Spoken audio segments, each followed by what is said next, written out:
Sa wakas nagtagpo sina Tanggol at Lola Tinding, ngunit hindi nila alam na palihim na sinusundan sila ni Mang Rigor.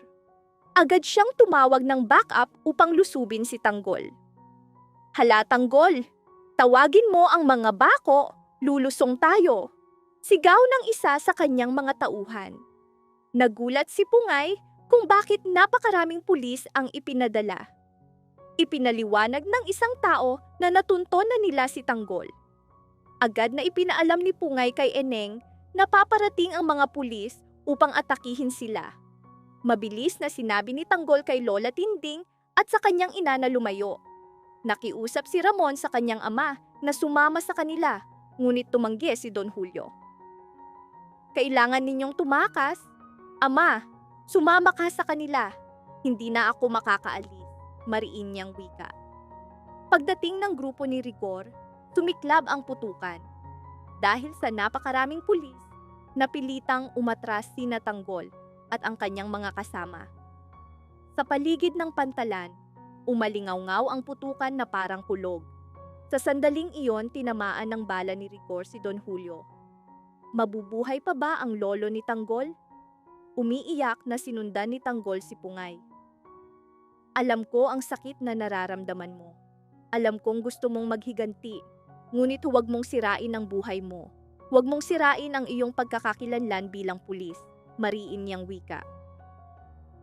Ang dagundong ng dagat at ang putukan ay nagbago sa tahimik na pantalan, naging impyerno. Pilit na hinila ni Tanggol si Pungay. Nanginginig ang kanyang mga kamay. Hindi malinaw kung dahil sa takot o galit.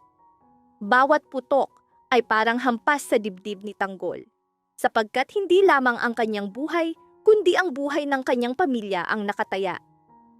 "Ama, tumakbo ka!" sigaw ni Ramon. Buhat ang dugo ang si Don Julio sa kanyang balikat. Biglang umaling-awngaw ang tinig ni Rigor sa megaphone. Malamig, walang awa, walang pag-aalinlangan.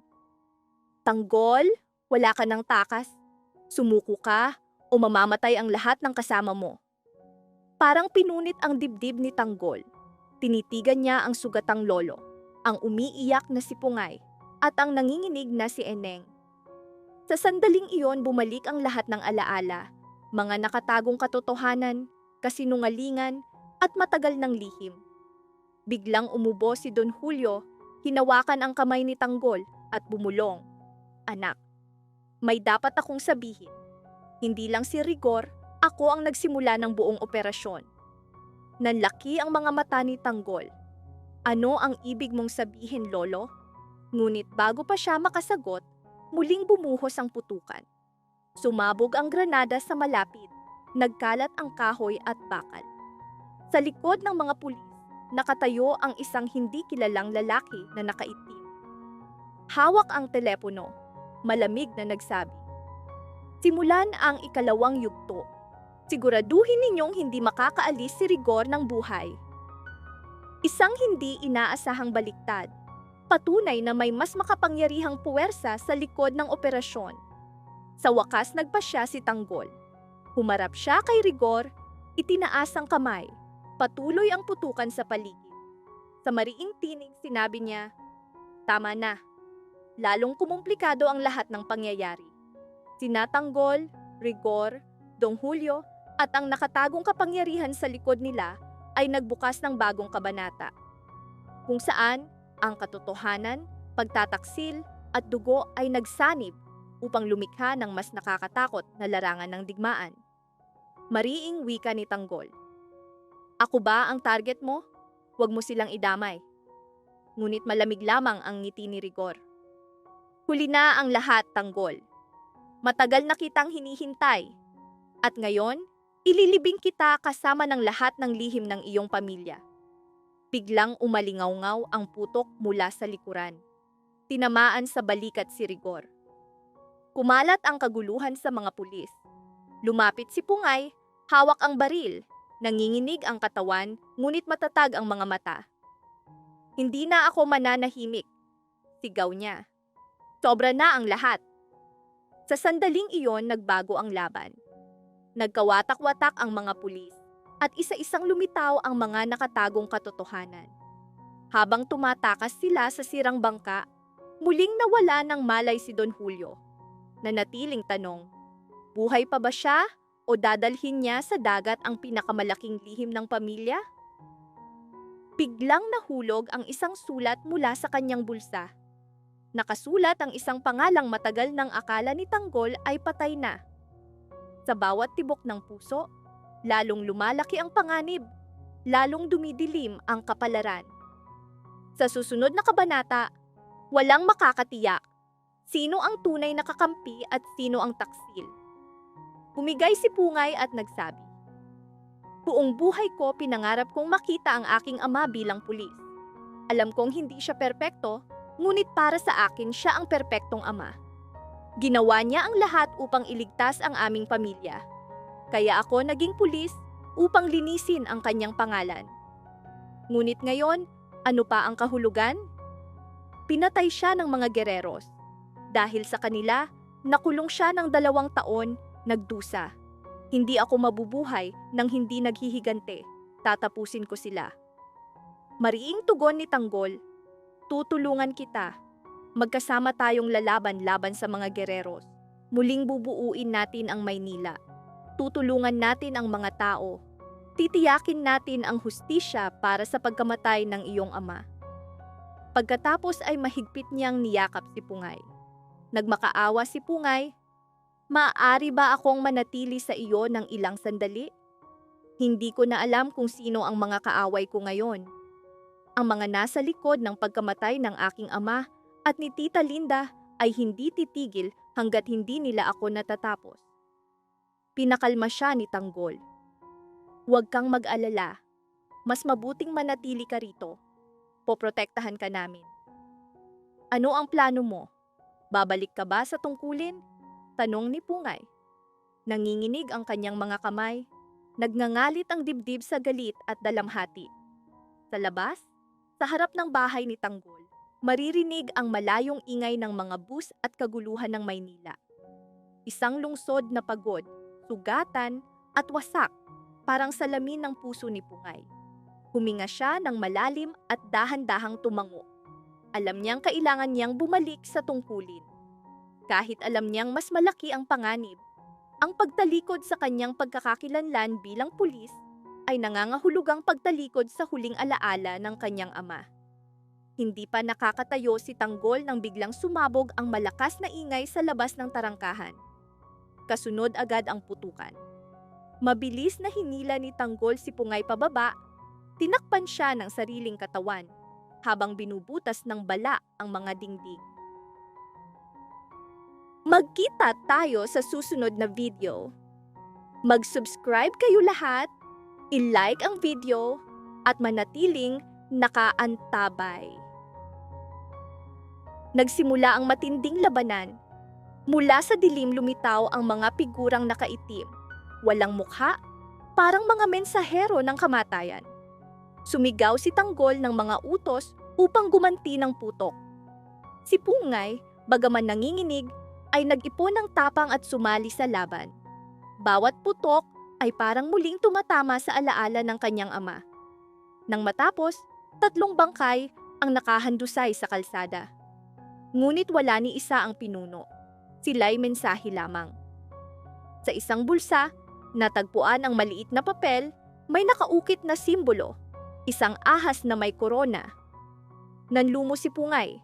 Nakilala niya ang marka. Ito ang sagisag ng isang lihim na sindikato na tinitigan ni Tanggol ang simbolo.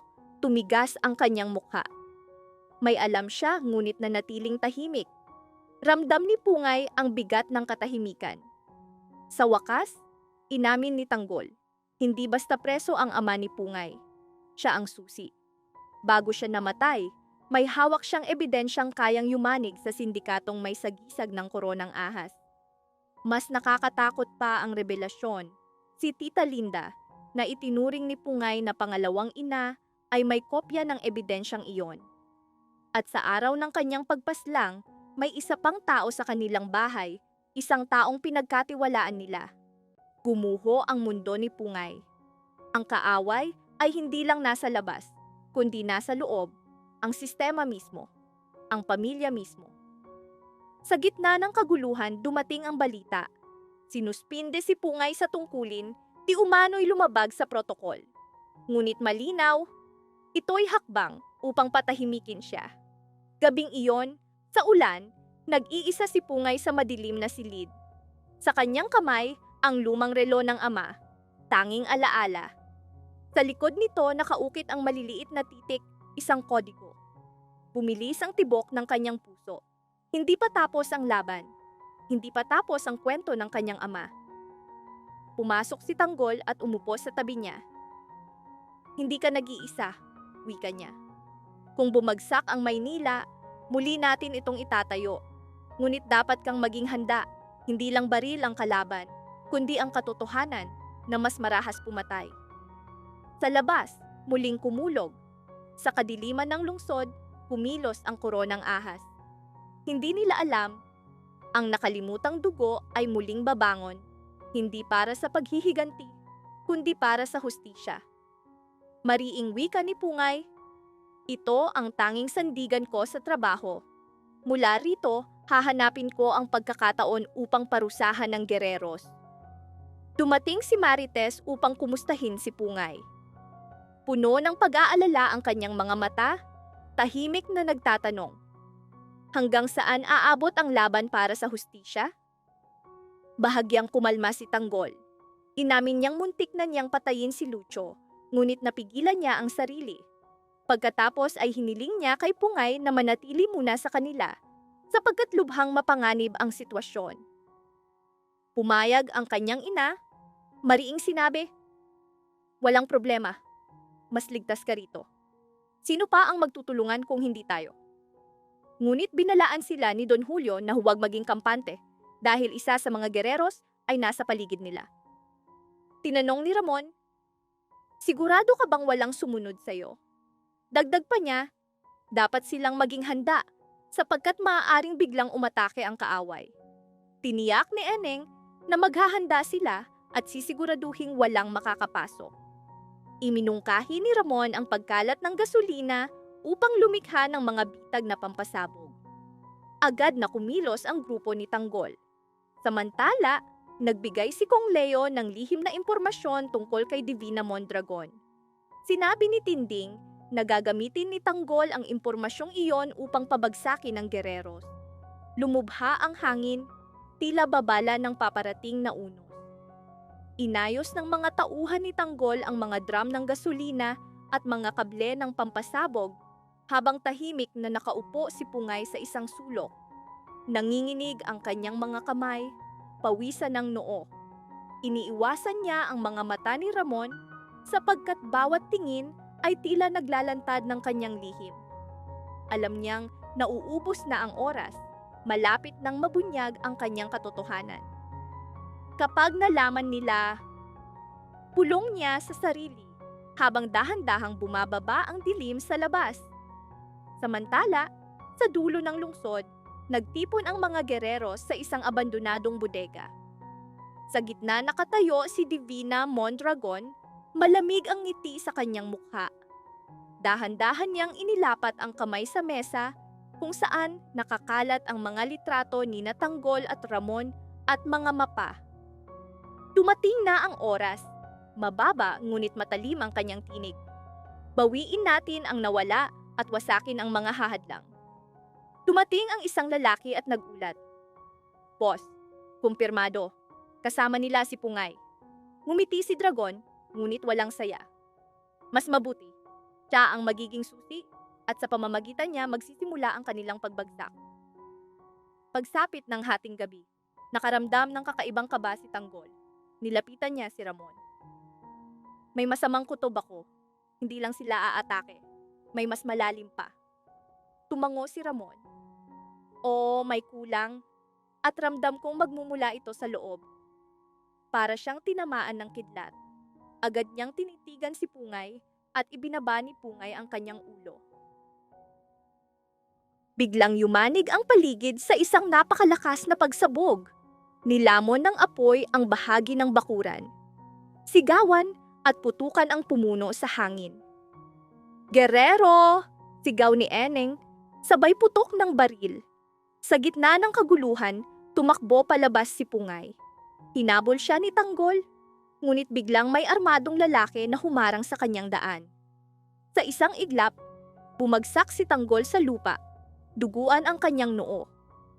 Mula sa malayo, napasigaw si Pungay, luha ang bulong. Patawarin mo pa ko, Tanggol. Hindi ko ginusto ito. Anak nila ako. Ako ang anak ni Divina Mondragon. Gumuho ang mundo ni Tanggol. Ang anak ng kaaway, ang taong buong puso nilang ipinaglaban, halos ibuwis ang buhay para sa kanila, ay anak pala ng dugo ng kaaway. Sa sandaling iyon dumating si Tinding sa gitna ng putukan, hawak ang mga dokumento mula kay Kong Leo. Ramon, sigaw niya, hindi lang kayo ang target. Plano nilang sunugin ang buong lugar upang takpan ang katotohanan ng inyong pagdukot. Ngunit bago niya matapos, lumitaw si Divina Mondragon na parang anino sa kanyang likuran. Sumabog ang bala at bumagsak si Tinding sa lupa, duguan. Ngayon magsisimula na, malamig na wika ni Divina. Sa gitna ng apoy at putukan, nagkatitigan sina Tanggol at Ramon. Walang takot, walang pag-aalinlangan. Ito na ba ang wakas? Tanong ni Tanggol. Umiling si Ramon, mahigpit na hawak ang baril. Hindi. Dito magsisimula ang tunay na laban. Gabing iyon, nagliyab ang paligid, nagtago ang buwan sa ulap, at nagsimula ang digmaan ng dugo, mga lihim, at paghihiganti, isang digmaan kung saan walang makakatiyak kung sino ang mabubuhay at sino ang mawawasak. Samantala, natanggap ni Roberto ang balita na sa Barilan Clash ay nawasak ang Red Phoenix Group. Kabilang sa mga namatay sina Enrique Espineli at R. Garcia. Nagngit-ngit si Roberto. Tinanong ni Jackie tungkol sa kanyang 2 tauhan na nawawala mula kahapon. Malamig na sagot ni Miguelito, pinakawalan ko sila, walang silbi. Hinarap ni Roberto si Jackie, tinanong kung may iba pang problema. Sagot ni Roberto, namatay ang kanyang mga tauhan sa clash, tapos na ang lahat. Kinutya ni Miguelito, nabigo na naman ang mga tao mo, kuya. Ano ba talaga ang nangyari? Sino ang gumawa nito? Sagot ni Roberto, malalaman ko. Binalaan ni Miguelito na hindi dapat maikabit ang kanilang mga pangalan. Sabi ni Roberto, sobrang dami ng problema. Lumalaki ang kaguluhan. Kailangan nilang ilihis ang atensyon ng tao. Ang plano ay isang pista, isang fiesta, upang lunurin ang tao sa saya. Kahit maliit na barangay fiesta ay sapat para muling bumango ang kanilang pangalan. Iminungkahi ni Miguelito na gamitin ang kanilang ama dahil wala itong iskandalo at iginagalang ng tao. Nakinig si Gustavo at nagtanong, gagamitin ninyo ang pangalan ko? Sagot ni Jackie, Papa, tanggapin mo. Gusto ito ng mga anak mo. Malamig na tugon ni Gustavo. Akala ninyo ba susunod ako sa kalooban ninyo? Bumigat ang silid sa kanyang mga salita. Tumayo si Roberto, nakapigil ang galit. Papa, malamig niyang wika, hindi ito ordinaryong pista. Ngayon ang katahimikan ay may kapalit na dugo. Tinitigan ni Gustavo ang mga mata ng anak at nakita ang nakatagong takot. Kinutya ni Miguelito, kung gusto mong iligtas ang pangalan natin, kailangan mong ilihis ang atensyon ng tao. Biglang bumukas ang pinto at may lalaking sumugod. Hingal. Sir Roberto, may nakaligtas. Natigilan ang lahat. Isang kasapi ng Red Phoenix, sugatan ngunit buhay. Napasinghap si Jackie sa gulat. Parang kidlat ang balita sa kanilang plano.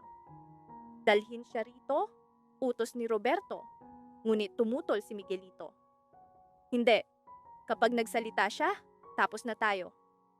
Nagkatitigan ng 2 magkapatid, iisang dugo, ngunit magkaibang hangarin. Sa sandaling iyon, napagtanto ni Gustavo na wala na siya sa kontrol. Ang apoy na sinindihan ng kanyang mga anak ay lampas na sa kanyang kamay. Lumalim ang gabi at palihim na dinala ang sugatang lalaki sa lumang bodega. Sa gitna ng kanyang hingal at daing lumabas ang katotohanang yumanig sa lahat. Hindi sila inatake ng kaaway, sila ay ipinagkanulo. Bago mawalan ng malay, paulit-ulit niyang binanggit ang isang pangalan. Garcia! Hindi siya patay. Napaatras si Roberto. Ang taong akala nilang patay si Garcia ay bumabalik na parang multo. Samantala, sa labas ng lungsod, may mga matang lihim na nagmamasid. Isang babaeng may peklat ang nagsalita sa isang lihim na linya. Oo, handa na ang entablado. Ang fiesta ang simula. Sa kabilang linya dumating ang pamilyar na tinig. Isang tinig na akala ay pipili ng katahimikan. Kinabukasan, inihayag ang Grand Fiesta. Musika, ilaw, halakhak, tila payapa ang lahat. Ngunit sa likod ng entablado, kumikislap ang mga baril at sabwatan. Sa gitna ng tao, biglang nakaramdam ng paninikip ng dibdib si Gustavo. Isang bata ang nagabot sa kanya ng sobre. Sa loob ay isang litrato, siya, sa araw ng kanyang huling desisyon nang siya'y nagtaksil. Sa likod nakasulat, panahon na para magbayad. Sa gitna ng sayawan, sumabog ang putukan. Sigawan, takot, nagdilim ang paligid. Sa kadiliman may kamay na humila kay Jackie. Huwag kang lumingon, bulong ng isang tinig. Samantala, hinabol ni Roberto ang isang anino. Doon niya nakita ang katotohanan. Si Garcia, buhay, galit, nakatutok ang baril. Hindi ito pista, wika ni Garcia. Ito ang libing ng inyong mga kasinungalingan. Muling sumabog ang putok at sa sandaling iyon nagbago ang kapalaran ng lahat. Nanatiling tanong, sino ang babagsak at sino ang mabubunyag sa apoy ng katotohanan? Sa desperasyon, wika ni Miguelito, wala ba akong halaga? Niloko mo ako? Ngunit iginiit ni Roberto, para ito sa pamana ng gereros. Alam mo kung gaano kahirap, kung gaano kapanganib, kung gaano kakomplikado ang unang termino ko. Hahayaan ba nating sirain ito ng iba? Hindi. Ito ang pamana natin. Ang pangalan natin. Samantala, nakita ni Tanggol ang kanyang lolo na nag-iisa at nilapitan. Sumama si Ramon. Malalim ang iniisip mo, wika ni Ramon. Sagot ng lolo, iniisip ko kung paano tayo napunta rito. Saan tayo nagkamali? Sagot ni Ramon, nagkamali tayong lahat dahil nagtitiwala tayo sa gereros. Ngunit kapag nabawi ni Tanggol ang kanyang dangal, matatapos ang kanilang paghahari, buburahin natin ang kanilang kapangyarihan. Mariing wika ni Tanggol.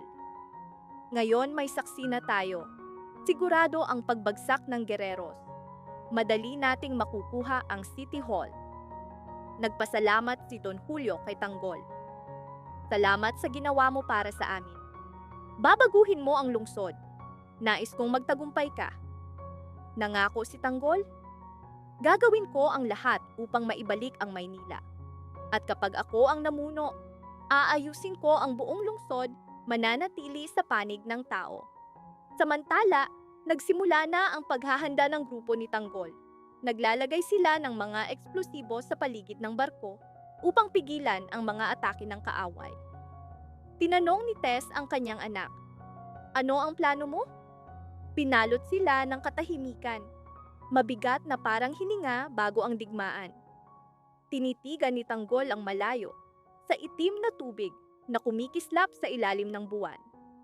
Isa-isa nilang inilagay ang mga eksplosibo sa ilalim ng barko. Bawat tunog ng bakal ay kaagapay ng tibok ng kanyang puso. Paalala na wala ng pag-urong. Nasa likod niya si Tess. Sa nanginginig na tinig, may halong takot, tinanong niya ang anak. Anak, hanggang saan ka handang ipusta? Handa ka bang mawala ang lahat? Hindi agad sumagot si Tanggol. Humigpit ang kanyang kamao. Matagal na tayong nawala ang lahat, Mama. Ngayon ito ang unang pagkakataon para mabawi ang lahat. Samantala, nagkatitigan sina Roberto at Miguelito. Sa likod ng tapang ni Roberto ay nakatagong takot na matagal niyang pinigil. Mahinang bulong ni Miguelito. Kapag nagkamali tayo, hindi lang pamana kundi buhay natin ang mawawala. Mapait na ngiti ang tugon ni Roberto. Kapag hindi tayo kumilos, mas maraming buhay ang mawawala. Ang Guerreros kailanman ay hindi umatras. Hindi alam ni Miguelito na sa bulsa ni Roberto ay may recorder, naglalaman ng mga kontrata at madugong utos ng Guerreros. Ebidensyang kayang sumira sa lahat, ngunit kayang sirain din si Roberto mismo. Samantala, kinausap ni Ramon ang kanyang ama. May halong galit at panghihinayang ang kanyang tinig. Kung hinarap natin ang katotohanan noon pa, hindi tayo narito ngayon. Pumikit ang ama, luha sa gilid ng mata. Ang pinakamalaking pagkakamali ko ay ang paniwalang maililigtas ko ang lahat ng walang masasaktan. Biglang dumating ang balita. May saksi na handang lumantad, ngunit siya'y tinutugis. Ang pangalan ay ikinagulat ng lahat. Isang dating gerero, akala'y patay at nakalimutan. Magkita tayo sa susunod na video. Mag-subscribe kayo lahat, i-like ang video, at manatiling nakaantabay.